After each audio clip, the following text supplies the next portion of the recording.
क्या तुम जानते हो कि तुम्हें सबसे अधिक चोट देने वाला व्यक्ति तुम्हारा सबसे बड़ा गुरु भी हो सकता है? जिस व्यक्ति ने तुम्हारा अपमान किया, जिसने तुम्हारा विश्वास तोड़ा, जिसने तुम्हारे हृदय को पीड़ा दी, यदि तुम उसे क्षमा कर दो तो सबसे पहले मुक्त कौन होगा? वह नहीं, तुम स्वयं। मैं कृष्ण हूँ।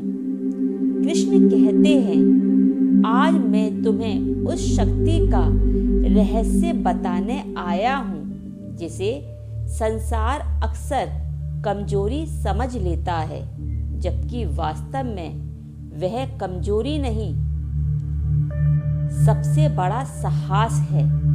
वह शक्ति है क्षमा। क्षमा का अर्थ अन्याय को स्वीकार करना नहीं।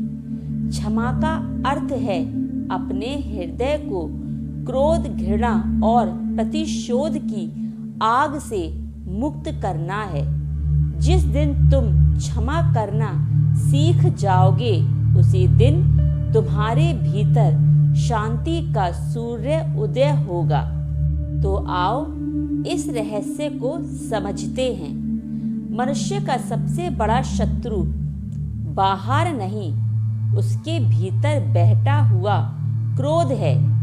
जब कोई तुम्हारा अपमान करता है, तब वह केवल एक क्षण के लिए तुम्हें दुख देता है, लेकिन यदि तुम उसी घटना को बार बार याद करते रहते हो तो तुम स्वयं को बार बार दुख देते हो।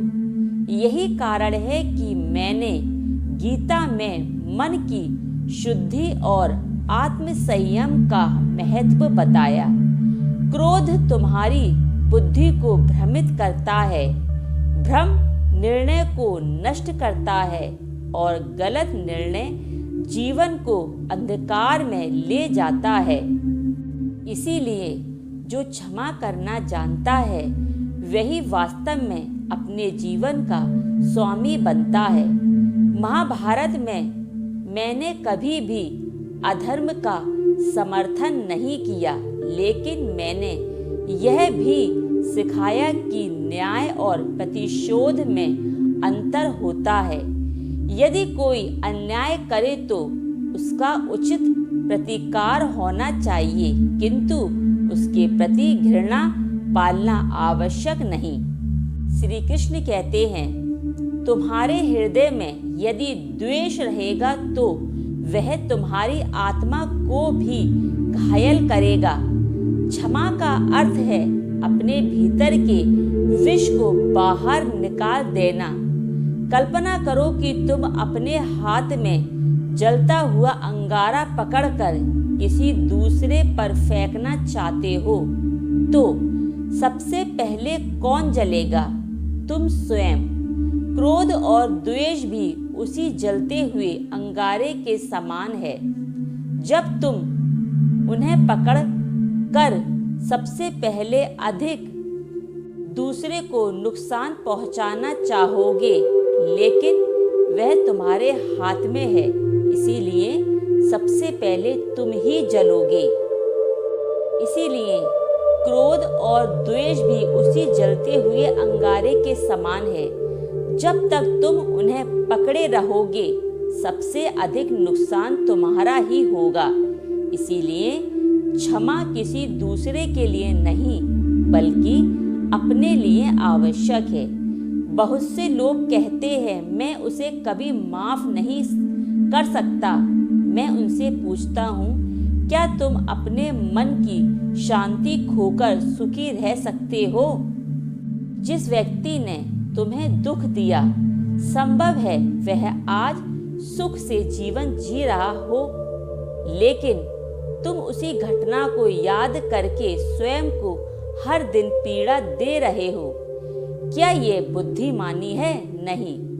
बुद्धिमान वही है जो अतीत की पीड़ाओं को काट कर वर्तमान में जीना सीखता है। क्षमा करने का अर्थ यह नहीं कि तुम गलत लोगों को बार बार अवसर दे रहे हो।